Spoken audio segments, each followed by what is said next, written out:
Улсын их хурлын дарга эрхэм гишүүдээ Монгол Улсын их хурлын 2016 оны 45 дугаар тогтоолоор баталсан Монгол Улсын засгийн газрын 2016-аас 2020 оны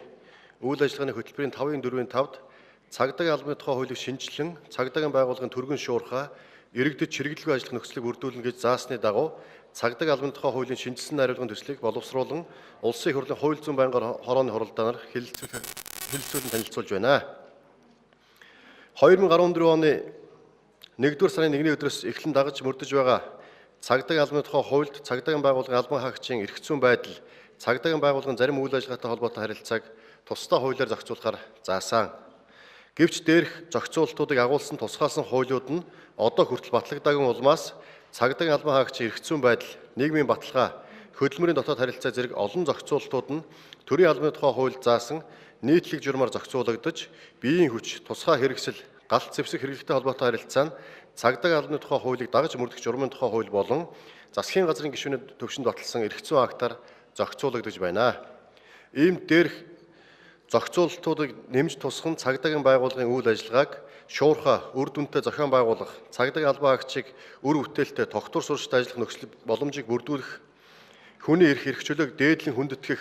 зөвхөн албаны чиг үүрэг хэрэгжүүлэх зорилгоор зайлшгүй тохиолдолд хуулиар зөвшөөрөгдсөн хүрээнд хүний эрх хэрэгжүүлээнд халддаг байх талаар дараах шинэлэг зохицуулалт бүхий цагдаагийн албаны тухай хуулийн төслийн шинжилсэн найруулгын төслийг боловсрууллаа.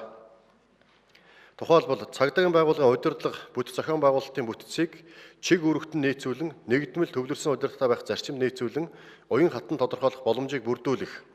цагдаагийн албан хаагчийн эрх зүйн байдал, түүн тавигдах шаардлага, цалин хөлс, нийгэм, улс төр, эдийн засаг, хууль зүйн баталгааг тодорхойлж, хуулиар хүлээсэн үүргээ саадгүй хэрэгжүүлэх баталгааг хангах,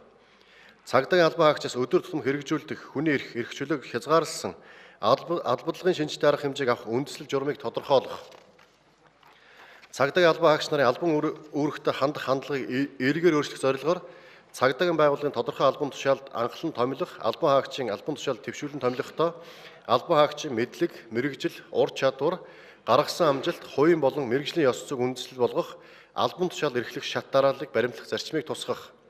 түүнчлэн цагдаагийн байгууллага албан хаагчийн үйл ажиллагаанд хүний эрхийг хамгаалах зохицуултыг бий болгож, зөвхөн тунхаглалын шинжтэй бус хэм хэмжээ тогтоож үүрэг болгосон түүнийг зөрчсөн бол хариуцлага хүлээлгдэг байх.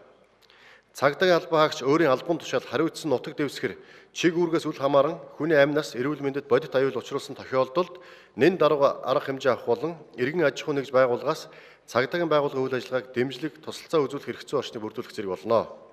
Улсын их хурлын эрхэм гишүүдээ цагдаагийн албаны тухай хуулийн шинжилсэн найруулгын төслийн үзэл баримтлал хуулийн төслийг хэлэлцэх асуудлыг хэлэлцэн шийдвэрлэж өгнө. Анхаарал тавьсанд баярлалаа.